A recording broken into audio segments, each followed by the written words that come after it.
Hi, I'm Kenton, and this is Kenton Knows. In this video, I'm going to share my thoughts about house hacking. First, I have to acknowledge that this term was coined by Brandon Turner of Bigger Pockets, and he deserves the credit for it. It's a great term to describe something a lot of real estate investors have done for many years when they got started investing, myself included. But there just really wasn't ever a name for it. House hacking is the perfect way to describe it. If you enjoy this video, please hit the like button, consider subscribing to my channel, clicking the bell, and leaving me any comments as well. The basic premise of house hacking is that you buy a house or multifamily property bigger than you would otherwise purchase on your own and have roommates or tenants pay you rent while you live in a room or a unit within the property. The logic here is that you buy something bigger than you could otherwise afford on your own and have the others share in paying the mortgage, taxes, and utilities, so your out-of-pocket payment is hopefully no more than you would have otherwise spent while you control a much larger property. The plan is that your property value will appreciate to give you more equity, which can be accessed with a tax-free cash-out refinance and or a home equity line of credit, while also hopefully increasing rents to also grow your income from the property. Hopefully, you can save your money, access the equity in your house hack for your next investment to continue growing your portfolio with additional properties. If you are just starting out and don't have a lot of money and don't mind sharing communal space, you can start house hacking with a 2 or 3 bedroom home. If you really want to take this to the extreme and increase your income faster, you can convert the dining room, basement, and or garage into additional bedrooms to rent. It might be a little taxing on the bathrooms, kitchen, and laundry, but if you can work out those details, you can really create a significantly positive cash flowing property after expenses. Although sharing space with other roommates may not be ideal, it is, in my opinion, worth the sacrifice and can definitely generate positive cash flow, which should allow you to potentially move on to your own unit in a multifamily house hack faster. The more you save, the faster you will be able to move on to a multi-unit property to house hack. I'd recommend building up your cash to buy a 2 to 4 unit property, as those are still residential conforming loans. I wouldn't worry so much about the property needing to be any particular number of units. It's really all about the deal. In a perfect world, I'd lean toward a 4 unit property. But if you find a great opportunity for a 2 or 3 unit property, jump on it. You are growing, and this won't be your last deal.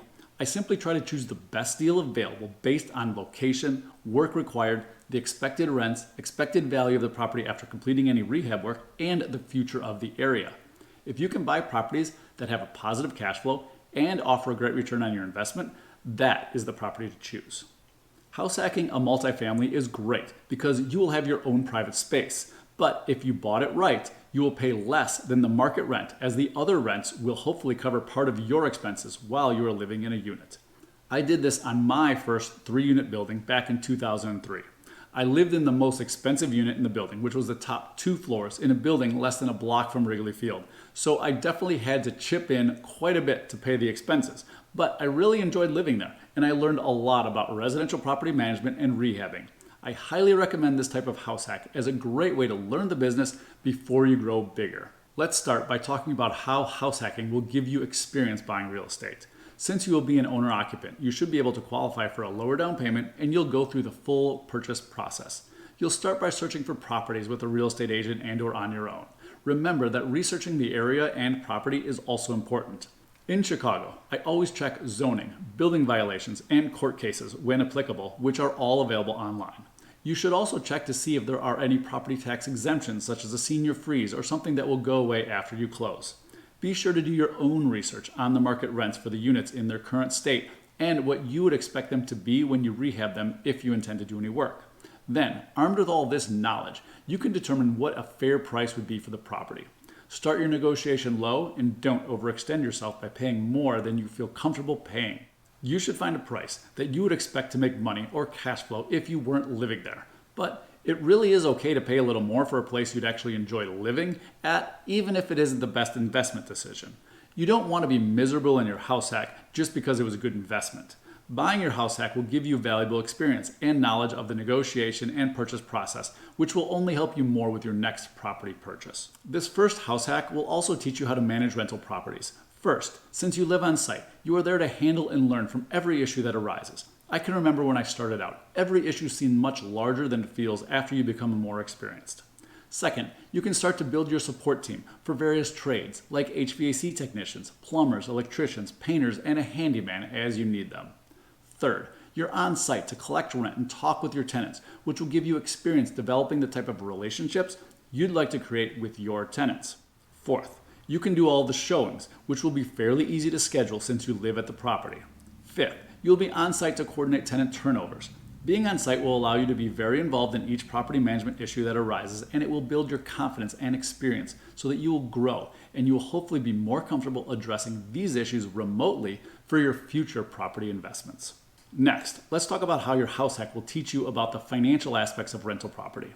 It's all exciting and fun to watch videos or read books about property appreciation, paying down your mortgage principal, depreciation, and other tax deductions, but I find these things really don't hit home the way they do when it's your own property. So, when you own your first house hack, you'll have the incredible feeling of getting your first rent check, which is exhilarating and can feel a little surreal. And when you get your mortgage statement each month, you will see the principal being paid down with rent money. And I can promise you'll be amazed that you actually own a multifamily property.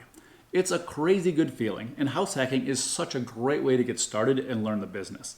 I can't stress enough how house hacking was such an incredibly powerful and wonderful experience for me personally, and I really do recommend it for your first property. There are plenty of great resources for house hacking out there, but at its core, you are a real estate investor and manager who just happens to live in one unit on your property. So watch some videos and jump in. We all start in the same place, and you won't knock it out of the park on your first one, but you'll learn so much that it's well worth it. I have videos that will help you with just about every aspect of the real estate investment life cycle. So please be sure to check out some of my other videos or ask me a question in the comments and I'll be sure to answer it. I really hope this video helped you to understand more about house hacking and my experience with it. Please like the video, subscribe to my channel, click the bell, and leave me any comments or thoughts about this topic.